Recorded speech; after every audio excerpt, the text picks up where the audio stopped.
आइए आज हम लोग हिंदी की क्लास में दूसरा पाठ पढ़ेंगे। दूसरे पाठ में मैंने बड़ा स्पष्ट लिखा है, वैसे ये आरोप का भाग 1 है और भाग 1 में हम पाठ 2 पढ़ने आए हैं। बहुत स्पष्ट मैंने यहाँ पर लिख रखा है कि आज हमको कौन सा पाठ पढ़ना है। पाठ का नाम है मियां नसीरुद्दीन। तो इसकी जो लेखिका है जिन्होंने इस पाठ को लिखा है वह है कृष्णा सोबती।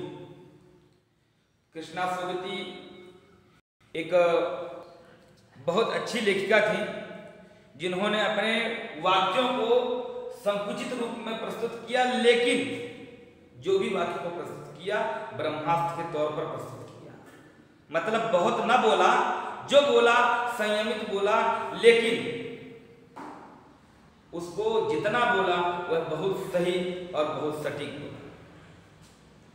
इनका जन्म 18 फरवरी सन 1925 में गुजरात, पश्चिमी गुजरात, मतलब आज का जो है वो पाकिस्तान है। तो ये लेखिका पाकिस्तान की हैं और वर्तमान में, मतलब गुजरात का जन्म है लेकिन वर्तमान में पंजाब में जो है अभी निवास करती हैं। पंजाब के 2 हिस्से हुए, पंजाब 2 जगह है। पंजाब का 2 हिस्सा, एक हिस्सा हिंदुस्तान में और दूसरा हिस्सा पाकिस्तान। तो ये पंजाब पाकिस्तान की, वर्तमान में भी पाकिस्तान में, मतलब अब वर्तमान में तो संसार में नहीं है परंतु इनका जो घर है वह पाकिस्तान में। तो इनकी जो मुख्य रचनाएं हैं, जिंदगी नामा, दिलो दानिश, ए लड़की, समय सरगम, डार से बिछुड़ी, मित्रों मर जानी, बादलों के घेरे, सूरजमुखी, अंधेरे के कहानियां और हम हसमत, शब्दों के अलौकिक जो है अलौकिक वर्णन यहाँ पर इन्होंने इन सभी का मतलब कहानियों में किया है। शब्दों का अलौकिक वर्णन, इनको इनकी वाक्य पटुता बहुत अच्छी थी। यह प्रत्येक कहानियों में इनकी जो वाक्य पटुता दिखाई देती है, कितने अच्छे से किस कहानी को कैसे शब्दों में पिरोना है, यह इनका बहुत अच्छा था। और इनकी प्रत्येक कहानियों में ये देखकर यह अपने मन से भी बहुत सारी कहानियां बना करके प्रस्तुत करती थी। तो उन सभी कहानियों में भी ऐसा महसूस नहीं होता था कि यह कहानियां बनाई गई। तो यह इनकी रचना थी। इनको कुछ सम्मान भी मिले, साहित्य अकादमी सम्मान मिला, हिंदी अकादमी सम्मान मिला, सलाका सम्मान मिला, साहित्य अकादमी जो है और महत्ता सदस्यता साहित्य, अनेक राष्ट्रीय पुरस्कार इन्होंने प्राप्त किया। और कृष्णा सोबती जो कि अब नहीं रही, इनकी जो मृत्यु है वह 23 जनवरी 2019 को है दिवंगत हो गई। यह तो इनका सूक्ष्म रूप से मैंने जीवन परिचय दिया है आपको विस्तृत रूप से, क्योंकि मैं इस वीडियो के माध्यम से आपको हो सकता है कि विस्तृत रूप से जीवन परिचय दे पाऊँ, इसलिए आप लोग अपने पाठ के जीवन परिचय को पढ़ेंगे और जो समझ में नहीं आए आप सभी लोग मुझसे पूछ सकते हैं, परंतु अभी मैं केवल इतना ही जीवन परिचय आपके सामने प्रस्तुत कर सकता हूँ, इससे ज़्यादा जीवन परिचय नहीं दे सकता। तो अब इससे ज़्यादा के लिए आप कहानी इनके जीवन परिचय को पुस्तक पर पढ़ें और पढ़ करके समझें, क्योंकि इनके बहुत सारे ऐसे लेख हैं जो जिनकी शब्द शैली बहुत अच्छी है। इनको अपने शब्द शैली पर पुरस्कार दिया गया है। आइए हम लोग कहानी की ओर प्रस्थान करते हैं। कहानी मियां नसीरुद्दीन। जो मियां नसीरुद्दीन हैं, इनकी कहानी है। देखिए, मैं कुछ पात्रों के नाम बताता हूं। तो मतलब यह मियां नसीरुद्दीन कहानी है। मियां नसीरुद्दीन थे और देखिए क्या क्या है यहाँ पर 3 शब्द में लिखता हूं। पहला नानबाई,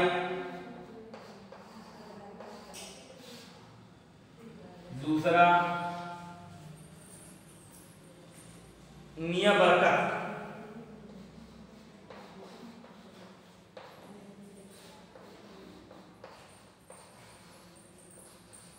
मियां बरकत और तीसरा आला।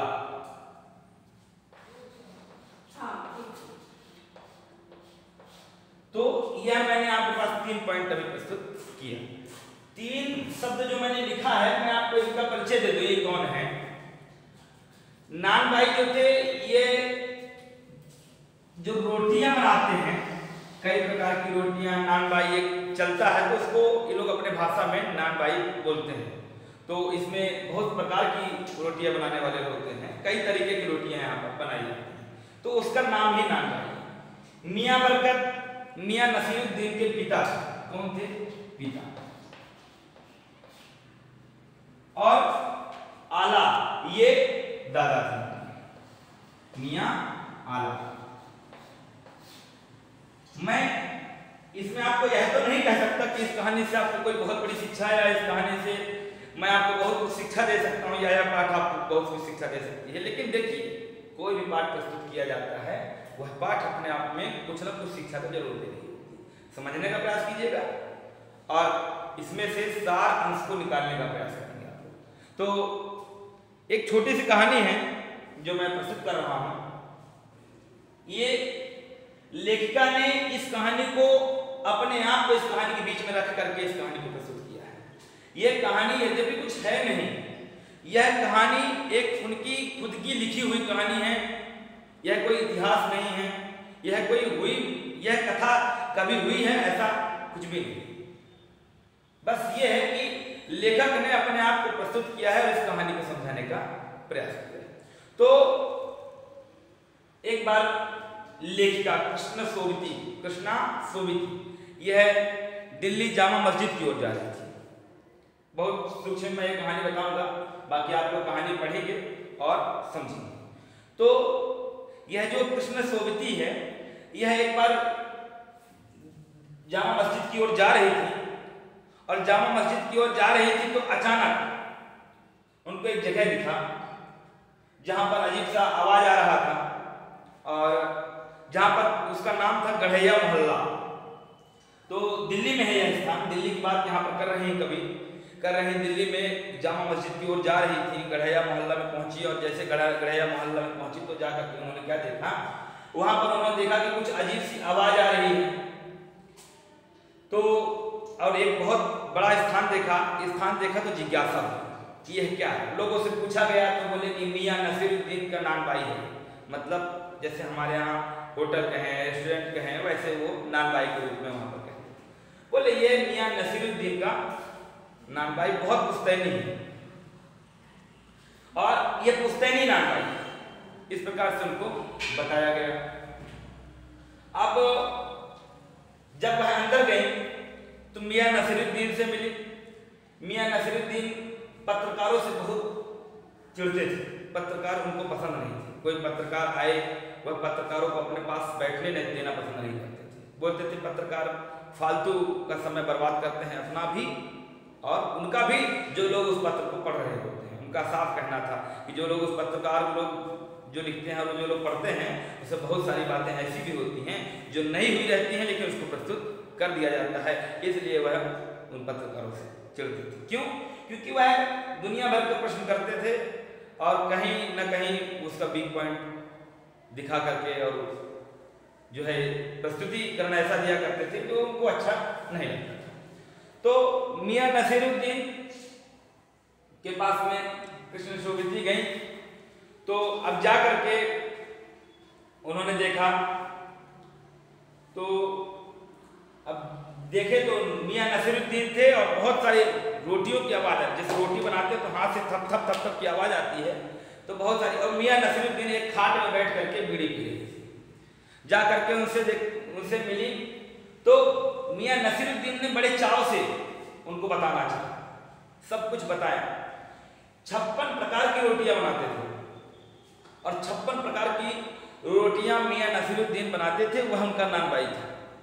और वही वहां पर बहुत सारे कार्यकर्ता थे, मजदूर थे। मियां नसीरुद्दीन दिखाने चले गए, और जैसे दिखाने गए और जब दिखाने जा रहे थे उसी समय पर दिखाया उन्होंने कि हमारे यहाँ ऐसी ऐसी रोटियां बनती हैं, आटा ऐसा लगाया जाता है, इस प्रकार से बहुत विधिवत रूप से उनको बताने लगे। तो अब इस कहानी में एक ऐसी बात कही गई है कि जिस पर विश्वास करना बड़ा असंभव है, लेकिन फिर भी कथा में कही गई है, इसलिए मैं आपको बताऊंगा कि जब ये रोटी बना रहे थे तो मियां नसीरुद्दीन ने बताते बताते और कुछ ऐसी बात कही कि ये हमारे दादा के जमाने से पुश्तैनी सब जमाने से चला आ रहा है नान भाई, इस नान भाई पर भोजन बनता है। और पहले के लोग ऐसे भी हुआ करते थे कि बिना आग और बिना पानी के भोजन बनाते थे। यद्यपि यह मान पाना संभव नहीं है कि बिना आग और बिना पानी के भोजन बन जाए, लेकिन वहां पर इस प्रकार के वाक्य को बताते बताते मियां नसीरुद्दीन ने कहा। जो मियां नसीरुद्दीन ने ऐसी बात कही तो कृष्णा शोभिती ने कहा अच्छा ऐसी बात है, तो बोल फिर एक कहानी उन्होंने बताया, पुश्तैनी कहानी। बोले हमारे दादाजी को एक राजा ने बुलवाया और राजा ने बुलवा करके और अपने यहाँ भोजन बनाने के लिए कहा कि भाई हमको भी वह कला दिखाइए, हमको भी वह कला दिखाइए जिसमें बिना आग और बिना पानी के भोजन बन जाता है। तो बोले हमारे दादाजी गए भी और जा करके, दादाजी कौन, मियां आला, ये गए भी और जा करके भोजन भी बनाया, अनोखा भोजन बनाया और राजा को प्रसन्न किया। इतने में कृष्णा शोभिती ने तुरंत पूछे दिया कि क्या मैं उस राजा का नाम जान सकती हूँ। तो जैसे ही उन्होंने राजा का नाम पूछा तो मियां नसीरुद्दीन डर गए और डर करके अपनी बात को इधर उधर घुमाने लगे और बोले बोले मुझे उस राजा का नाम नहीं पता, मैं उस राजा के विषय में नहीं जानता। तो यह सारी बातें अब इस कहानी से क्या स्पष्ट होता है, यह कहानी इस कहानी से क्या स्पष्ट होता है ये मैं नहीं जानता, परंतु मुझे जो स्पष्ट हुआ है वो मुझे स्पष्ट ये हुआ है कि व्यक्ति का प्रश्न उसकी जिज्ञासा, जिज्ञासा ज्ञान की जननी है। व्यक्ति को जिज्ञासा करते रहना चाहिए। मतलब कवित्री यहाँ पर यह कहना चाहती हैं कि ये गई और जाकर के उन्होंने इस विषय में संपूर्ण विषय में जानने का प्रयास किया, जानने का प्रयास किया तो क्या झूठ और क्या सच है वह सारी चीजें स्पष्ट रूप से निकल करके आ गई। तो मतलब कवित्री इस कथा के माध्यम से यह समझाना चाहती हैं कि सुनी बातों पर विश्वास न करके अपितु उन बातों को खुद स्वयं पुष्टिकरण करने का प्रयास करें, क्योंकि सुनी बातें गलत भी हो सकती हैं लेकिन खुद जाकर के पुष्टिकरण किया हुआ वह हमको संतोष देने वाली बातें होती हैं। दूसरा संतुष्ट होगा नहीं होगा ये नहीं जानते, लेकिन हमारे मन की जिज्ञासा जरूर दूर हो जाएगी। इस बात को कवित्री ने स्पष्ट किया है कि सुने नहीं अपितु स्पष्टीकरण करें, क्योंकि बहुत सारी बातें ऐसी होती हैं जो असंभव बातों को भी प्रस्तुत कर दिया जाता है और लोग उसको मान लेते हैं, चाहे वह कुछ भी हो, चाहे वह किसी भी धर्म की बात नहीं कर रहे हैं, कहीं भी हो, किसी भी प्रकार से हो। वो कवित्री यह समझाना चाहती हैं कि सुने नहीं, उसको पुष्टिकरण भी करें, कहीं ना कहीं से उसका प्रमाण रखें। मियां नसीरुद्दीन जो थे उन्होंने बताया कि हमारे दादा के जमाने से ये नान भाई चल रहा है। पिताजी ने भी हमारे इस नाम, पिताजी कौन, मियां बरकत, इन्होंने भी इस नान भाई को चलाया और 56 प्रकार की अलग अलग रोटियां, दूर दूर से लोग उनके पास आते थे इस चीज को देखने के लिए और वहां की रोटियां बहुत प्रसिद्ध थी, रोटियां खाने के लिए आते थे। ये बात तो ठीक है, भोजन बहुत अच्छा बनाया जा सकता है, भोजन बहुत अच्छा लोग बना सकते हैं, लेकिन भोजन बनाना एक अलग है, परंतु भोजन बिना आग और बिना पानी के बना देना यह बात कहीं ना कहीं हजम नहीं होती। इसलिए यह एक जो बात जो कही गई है यहाँ पर कवित्री ने इस बात को समझाने का प्रयास किया गया है कि इस प्रकार के जुमलों पर विश्वास न करके बल्कि पुष्टिकरण करें। तो आज के लिए इतना ही, और आप इस कहानी को विस्तार से पढ़ेंगे और कोई सारांश आपको मिलता है तो आपस में शेयर करेंगे, आपस में एक दूसरे को बताएंगे। यदि अगर इसका कोई और सारांश मिलता है तो एक दूसरे को बताएंगे और बता करके आपस में पढ़ने का प्रयास करेंगे, क्वेश्चन आंसर ढूंढने का प्रयास करेंगे। नहीं मिलेगा मैं आपको अगली वीडियो में बताऊंगा। आज के लिए इतना ही, धन्यवाद।